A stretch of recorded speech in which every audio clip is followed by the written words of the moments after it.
अस्सलामुअलैकुम वरहमतुल्लाहि वबरकातुहू। आप तमाम दोस्तों से रिक्वेस्ट है कि गूगल प्ले स्टोर पर हमारी एप्लीकेशन डिस्कवर ओरिजिनल मौजूद है। आप तमाम लोगों से रिक्वेस्ट है कि इसे इंस्टॉल कर लें ताकि अगर यूट्यूब पर हमारी वीडियोस आपको नहीं मिल रही तो इस एप्लीकेशन पर आपको हमारी वीडियोस ज़रूर मिल जाया करेंगी। इसका लिंक मैं डिस्क्रिप्शन में दे रहा हूँ। अगर आपको सर्चिंग में नहीं मिल रहा तो डिस्क्रिप्शन से क्लिक करके हमारे इस एप्लीकेशन को अपने मोबाइल में इंस्टॉल कर लें। जगह ठीक कह रहा है, बस का टायर बर्स्ट हो गया तो कुछ भी हो सकता है, इमरान ने तायद की। लड़कियां सहम गई थीं, सिर्फ मैडम सफूरा और डॉक्टर महनाज कुछ हौसले में थीं। इमरान ने उन्हें हदायत की कि अगर फायरिंग शुरू हो जाए तो नशिस्तों पर ना रहें बल्कि बस के फर्श पर बैठ जाएं या लेट जाएं। सरवत ने मजबूती से मेरा बाजू पकड़ लिया। उसके नाखून जैसे मेरे बाजू के गोश्त में बबस्त होते चले जा रहे थे। मैंने उसे दिलासा देकर खुद से जुदा किया और बस के अकबी हिस्से की तरफ चला गया। या इमरान के शूटर हर सूरत हाल के लिए बिल्कुल तैयार थे। ये ज़बरदस्त प्रोफेशनल लोग थे। इनके चेहरे चट्टानों की तरह सख्त नजर आ रहे थे। पुलिस की गाड़ियां शोर मचाती हुई बिल्कुल करीब पहुंच गई। जगत सिंह फायरिंग करने के लिए बेताब था। मैंने उसे रोका। गालिबन इमरान भी यही चाहता था कि फायरिंग में पहल न की जाए। हमने तहम्मुल से काम लिया। हमारा यह तहम्मुल सूदमंद रहा। गाड़ियां शोर मचाती बस के पहलू में पहुंच चुकी थीं। हमने उंगलियां ट्रैगर्स पर रखी हुई थीं और निगाहें गाड़ियों पर मरकूज थीं। दफातन हमें अंदाजा हुआ कि पुलिस की ये गाड़ियां हमें ओवरटेक करके आगे जा रही हैं और हमसे इन्हें कोई सरोकार है ही नहीं। अगले 10-15 सेकंड में सूरत हाल मजीद वाज़ेह होगी। पुलिस की गाड़ियां फराटे भरती हुई हमारे पास से गुजर गईं। जगत सिंह ने बुलंद आवाज में कहा, सज्जन जी, लगता है ये शिकारी कुत्ते तो किसी और शिकार के पीछे हैं। चलो बच गए बेमौत मरने से। कुर्बान अली नफरत से होंठ सुकेड़ कर कहा, कभी कभी इंतजार करने में फायदा होता है। इमरान ने कहा। गाड़ियां हमारी नजरों से ओझल हो चुकी थीं। मैडम सफूरा की आंखें सुर्ख थीं। वो बार बार टिश्यू से उनको साफ करने लगती थी। इब्रार सदीकी की मौत का दुख तो हम सब ही को था, लेकिन सफूरा ने उस दुख को ज्यादा महसूस किया था। इब्रार सदीकी से मैडम का पुराना ताल्लुक था और वो इसका हम मिजाज कारोबारी पार्टनर था।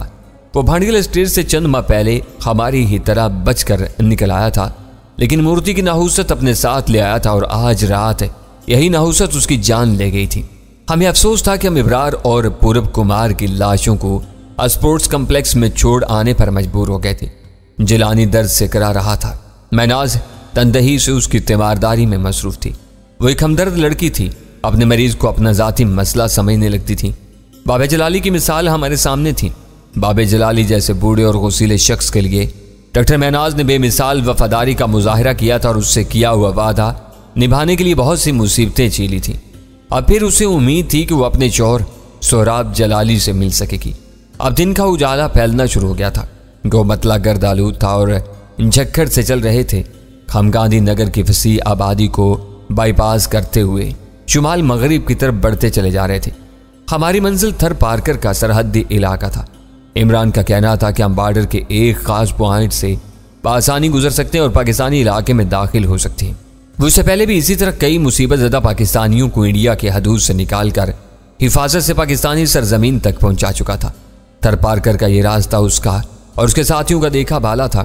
इमरान ने मुझे वजाहत से नहीं बताया था, लेकिन यहाँ उसके कुछ ऐसे सोर्सेज मौजूद थे जो उसकी मदद करने का तजर्बा रखते थे। मैंने इमरान से जितनी बार पूछा उसने यही कहा, हम बॉर्डर के करीब पहुंच गए तो फिर यह हमारा कुछ नहीं बिगाड़ सकेंगे। उसके लहजे में हर बार बला का एतमाद नजर आया था। सड़क ज्यादा अच्छी नहीं थी, मगर नसीर अहमद ने फिर भी स्पीड मीटर की सुई 70-80 किलोमीटर फी घंटा से नीचे नहीं आने दी थी। डॉक्टर महनाज समेत चारों लड़कियां बार बार इमरान से सवाल करती थीं कि बस कब तक पाकिस्तानी इलाके में पहुंच जाएगी। इमरान हर बार बड़ी तसल्ली से इन्हें जवाब देता था और मुतमईन करने की कोशिश करता था। हालांकि मैं जानता था कि अंदरूनी तौर पर वो भी बेहद तनाव में है। जावा जैसा शैतान हमारे पीछे लगा हुआ था और इससे कानून नाफिज करने वालों इदारों की पूरी आशीर्वाद भी हासिल थी। ये एक तरफा तमाशा था। इंडिया का बदनामे ज़माना कानून चिकन चावा कानून के मुहाफ़िज़ों के कंधे से कंधा मिलाकर हमारे पीछे आ रहा था। डॉक्टर महनाज अपने साथ कुछ सैंडविचेस और कोल्ड ड्रिंक्स वगैरह मुंबई ही से ले आई थी। ज़ाहिर नशा का इंतज़ाम नसीर अहमद ही ने किया होगा। इब्रार सदीकी चूंकि सब्जी खौर हो गया था, इसलिए उसके वास्ते चिकन के बजाय वेजिटेबल रोल थे, लेकिन ये रोल खाने के लिए इब्रार हमारे साथ मौजूद नहीं था। ऐन मुमकिन था कि इस वक्त उसकी लाश की नुमाइश मुंबई के मुख्तलिफ टीवी चैनल्स पर की जा रही हो। अपना एनर्जी लेवल बरकरार रखने के लिए हमने थोड़ा थोड़ा खाया। मैडम सफूरा और डॉक्टर महनाज के इसरार पर लड़कियों ने भी चंद नवाले लिए, लेकिन सरवत कुछ नहीं ले सकी। नुसरत की शदीद अलालत की खबर ने उसे बिल्कुल नीम जान कर डाला था। मेरे डांटने पर उसने बस एक जूस के चंद घूंट लिए। मैं उसे जूस पिलाने में कामयाब हुआ तो इमरान ने सरवत की नज़र बचाकर अपना अंगूठा खड़ा किया और मुझे वेल्टन का इशारा दिया। हम साहिलपुर के करीब पहुंचने वाले थे जब हमें एक और नाके का सामना करना पड़ा। ये काफ़ी बड़ा नाका था और एक मोड़ मुड़ने के बाद अचानक ही हमारे सामने आ गया था। अब हमारे साथ मसला यह था कि बस का रूट परमिट हमारे मौजूदा लोकेशन के साथ मुताबिकत नहीं रखता था। इस परमिट के मुताबिक हमें अहमदाबाद से आगे नहीं होना चाहिए था। इस नाके पर बाकायदा बांस की रुकावट थी और इर्द गिर्द पुलिस और BSF वालों ने पोजीशनें ली हुई थी। किसी भी मफरूर का ताक़ुब करने के लिए एक चौकस गाड़ी भी मौका पर मौजूद थी। इस पर लगी हुई M16 टाइप मशीन गन हमें साफ दिखाई दे रही थी। क्या आर्डर है जी, रुकना है या नहीं? नसीर अहमद ने पूछा। चलने में तजब्जुब में रहने के बाद इमरान ने कार रोको। नसीर अहमद ने गाड़ी रोक दी। एहलकार उकाबी नजरों से जायजा लेने लगे। कुछ एहलकार एक दूसरी कार के अंदर घुसकर उखाड़ पिछाड़ कर रहे थे। एक ऑफिसर के इशारे पर नसीर अहमद नीचे उतरा और कागजात चेक कराए। वही मसला हुआ जिसका अंदेशा था। ऑफिसर ने रूट परमिट तलब किया। जाहिर परमिट नहीं था। इमरान के इशारे पर कुर्बान अली नीचे उतरा। उसने बड़े एतमाद के साथ ऑफिसर से बात की और उसे अपना तारुफ महाराष्ट्र की एक मारूफ सियासी शख्सियत के सेक्रेटरी के तौर पर कराया। उसने ऑफिसर को कोई कार्ड भी दिखाया। ऑफिसर ने कार्ड को उलट पलट कर देखा, फिर पूछा, कहाँ थे शरीफ ले जा रहे हैं जी? खन्ना शुगर मिल जनाब है। खन्ना साहब को फौरी भर्ती चाहिए। ये बंदे मिल की मुलाजमत के लिए जा रहे हैं। आज दोपहर 3 बजे इंटरव्यू है जी उनके। इनमें 7 नारियां हैं, बाकी मर्द हैं। बस इमरजेंसी समझें जी। अच्छा, आप गोपाल खन्ना की बात कर रहे हैं? वो तो अपने भी बड़े अच्छे सज्जन हैं, इनसे बात कर लेते हैं। अभी परसों ही उन्होंने मुझे अपना सेल नंबर अनायत फरमाया। कुर्बान अली का रंग फीका पड़ गया। उसने कन्नखियों से नसीर की तरह देखा। BSF के ऑफिसर ने जेब से सेल फोन निकाल कर कॉल मिलाना शुरू कर दी। अब किसी भी वक्त हमारा पोल खुल सकता था। काफी देर बेल चाहती रही लेकिन कॉल रिसीव नहीं हुई। ऑफिसर ने दूसरी दफा ट्राई की। हमारे सांस सीने में अटके हुए थे। ये दूसरी कोशिश भी नाकाम रही। शायद फोन उनके पास नहीं है। ऑफिसर ने कहा और अपना फोन यूनिफॉर्म की चेस्ट पॉकेट में रख लिया। हमने इत्मीनान की सांस ली, लेकिन इस इत्मीनान की उम्र ज्यादा तवील नहीं थी। अचानक ऑफिसर की पॉकेट में रखा हुआ मोबाइल बोल उठा। गोपाल खन्ना नामी शख्स ने कॉल बैक की थी। हेलो खन्ना साहब, क्या हाल है? कहाँ थे जनाब? जवाब में कुछ कहा गया जिसे सुनने के बाद ऑफिसर ने कहा, कुछ मेहमान आ रहे हैं जी आपके पास अहमदाबाद से। दूसरी तरफ से गालिबन हैरत का इजहार किया गया था। अब मजीद ताखीर नुकसानदेह साबित हो सकती थी। नसीर अहमद पहले ही ड्राइविंग सीट संभाल चुका था। कुर्बान अली भी घूमकर बस के अंदर आ गया। गाड़ी अभी तक स्टार्ट थी। नसीर ने क्लच छोड़कर एक्सीलेटर दबाया और वो तेजी से आगे बढ़ी। टायर घूमे और चिचराहट की बुलंद आवाज पैदा हुई। फोन सुनने वाला ऑफिसर चिल्ला, रोको, इनको रोको। मैंने देखा सिक्योरिटी फोर्सेस के 2 एहलकारों ने बस के टायरों की तरफ राइफलें सीधे की। मैंने अंधाधुंध ब्रश चलाया। बस के शीशे चिकनाचूर हुए और दोनों एहलकार शदीद जख्मी होकर गिरे। दूसरी तरफ इमरान ने इस कैप्टन को निशाना बनाया जो नसीर पर अपने सर्विस पिस्टल से फायर करना ही चाह रहा था। गोलियां उसकी पेशानी पर लगी और वो अपने सारे करोफर समेत अपनी जीप के बोनट से टकराता हुआ जमीन पर गिरा। फर्श पर लेट जाओ, मैं लड़कियों से मुखातिब होकर चिल्लाया और सरवत को अपने हाथ से फर्श पर गिरा दिया। नाके वालों ने बांस नीचे गिरा दिया था और बड़ी फुर्ती से 3-4 तार कोल से भरे ड्रम भी आगे कर दिए थे। नसीर रुकने का कोई इरादा नहीं रखता था और उसने अपना इरादा पूरा कर दिखाया। वो खुद तो नीचे झुक गया मगर स्टीयरिंग को सीधा रखकर रफ्तार बढ़ाता चला गया। हम पर राइफलें सीधी हो रही थीं। मैंने एक और ब्रश चलाया और फिर खुद को ऊंधे मुंह बस के फर्श पर गिरा दिया। बस रुकावटों से टकराती और उन्हें तोड़ती हुई निकल गई। दर्जनों गोलियां उसकी बॉडी में बस्ट हुई। कई खिड़कियों के शीशे टूटे। हम में से एक के सिवा बाकी सब फर्श पर लेट गए थे। यह शख्स बदस्तूर खड़ा रहा था और इसने जवाबी ब्रश भी चलाए थे। ये जगत सिंह था। वो जावा और उसके 7 पुश्तों को पंजाबी की चुनी हुई क्लासिकल गालियां दे रहा था और ये भी भूल गया था कि इस बस में हमारे साथ खवातीन भी मौजूद हैं। इसका जोश और गैरो गज़ब दीदनी था। बस में अजीब सी थरथराहट जाग गई थी। ये क्या हुआ है? मैंने नसीर से पूछा। लगता है कि पिछले टायर में गोली लग गई है जी। उसने बुरी खबर सुनाई। कुछ देर बाद अंदाजा हुआ कि टायरों के जोड़े में से गोली एक टायर में लगी है, दूसरा महफूज है और गाड़ी को रवा रखे हुए है। मैं ताहयात के अंदाज में फर्श पर बैठा था। ऑटोमेटिक राइफल मेरे हाथ में थी। सरवत तअज्जुब से मेरी तरफ देख रही थी। उसकी खूबसूरत आंखों में नमी थी। वो जैसे खामोशी की जुबान में मुझसे कह रही थी, अब कितने बदल गए हो ताबिश। मुझे अपनी आंखों पर भरोसा नहीं होता।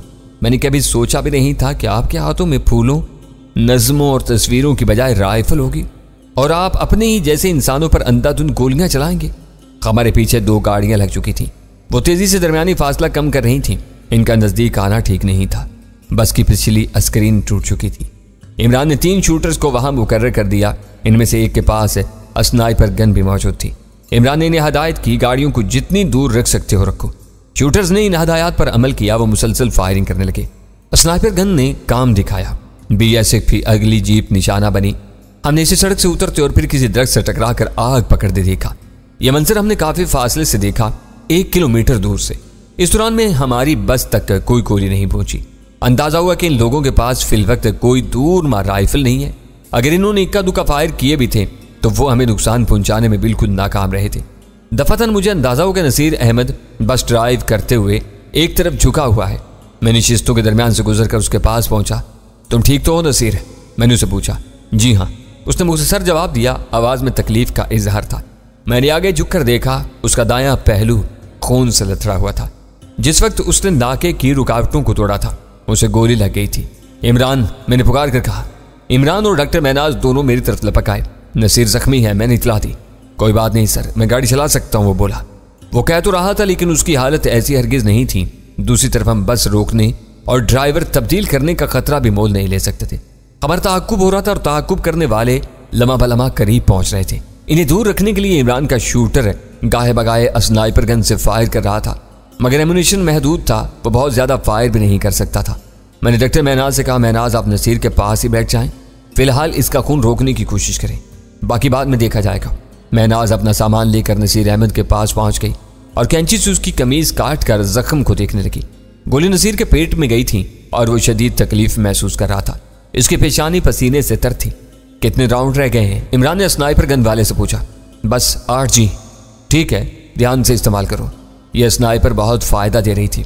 ताकुब करने वाले हमसे फासला रखने पर मजबूर थे। वो करीब आ जाते तो बासानी बस के टायरों को निशाना बनाते। टायर निशाना बनते तो इतनी रफ्तार से चलती बस को संभालना नामुमकिन हो जाता। वो यकीनन किसी खौफनाक हादसे का शिकार होती। गर्द आलूद झक्कड़ चल रहे थे। हमारे इर्द गिर्द जवार और बाजरे के खेत थे। कहीं कहीं दूर खेतों में भेड़ बकरियों के साथ कोई ऊंट भी दिखाई दे जाता था। ये इस बात की निशानी थी कि हम बतदरीज बॉर्डर के करीब पहुंच रहे हैं। जगत सिंह बदस्तूर खड़ा था। जब से बस रवाना हुई तो एक लम्हे के लिए भी बैठा नहीं था। सामने देखते हुए एकदम चिल्ला उठा, भाई शहजादे आगे देखो, कुत्तों ने रास्ता बंद किया हुआ है। मैंने देखा तकरीबन 300 मीटर दूर एक बैलगाड़ी और एक जीप को सड़क के दरमियान लाकर रास्ता ब्लॉक कर दिया गया था। इर्द गिर्द BSF वालों की वर्दियां नजर आ रही थी। जाने दो, इमरान ने कहा। इमरान ना भी कहता तो नसीर रुकने वाला नहीं था। उसने रफ्तार कुछ और बढ़ा दी। हम नीचे झुक गए और मुख्तलिफ चीजों पर अपनी गिरफ्त मजबूत कर ली। मैंने सरबत को अपनी बाहों में जकड़ा हुआ था। बस को जोरदार झटका लगा। वो एक धमाके के साथ रुकावटों से टकराई। विंडो स्क्रीन चिकनाचूर हो गई। मैंने चारे से लदी हुई बैलगाड़ी को उलट कर खेतों में गिरते देखा। गाड़ी पर फायरिंग हुई। जवाब में इमरान के शूटर ने भी भरपूर जवाब दिया। कोशिश के बावजूद नसीर गाड़ी को सड़क पर न रख सका। वो कच्चे में उतर गई और बेतहाशा उछलने लगी। इमरान ने नसीर की मदद करते हुए बमुश्किल गाड़ी को दोबारा सड़क पर चढ़ाया। नसीर का जख्म एकदम खुल गया और खून तेजी से बहने लगा। महनाज ने मायूसी से सर हिलाया। कासिम, तुम गाड़ी ड्राइव करो। इमरान ने एक शूटर को हदायत जारी की। यस सर, वो सीना तान कर बोला। गाड़ी को रोके बगैर नसीर को ड्राइविंग सीट से हटाया गया और कासिम नामी नौजवान को बिठा दिया गया। आंधी के झक्कड़ अब आजादाना गाड़ी के अंदर घुस रहे थे। बेशतर खिड़कियों के अलावा विंड स्क्रीन भी तकरीबन नापैद थी। डॉक्टर महनाज के कहने पर जख्मी नसीर अहमद को नशिस्तों के दरमियान रास्ते पर लिटा दिया गया। उसके जिस्म का खून नुचड़ता चला जा रहा था। कुर्बान अली ने आंखों से टेलीस्कोप लगा रखी थी। वो बोला, कम अज कम 4 गाड़ियां पीछे आ रही हैं। 2 पुलिस की हैं, 2 BSF की। स्नाइपर गन की वजह से वो दूर हैं। स्नाइपर के कितने राउंड रह गए? इमरान ने पूछा। सिर्फ 4 हैं जी। आप जरा वक्फा दो, हमें इन गोलियों की सख्त जरूरत है, इमरान ने कहा। लेकिन वो करीब आते जाएंगे, गनमैन ने कहा। यह रिस्क तो लेना है पड़ेगा। अगला आध घंटा काफी असाब शिकन था। ताकुब वाली गाड़ियां करीब आ जाती थीं तो स्नाइपर गन से राउंड चलाया जाता था। ऐसे ही एक फायर में BSF की एक और जीप निशाना बनी और सड़क से उतरकर कपास के खेतों में घुस गई। सारे राउंड फायर हो गए तो ताकुब करने वालों को ज्यादा फासले पर रखना नामुमकिन हो गया।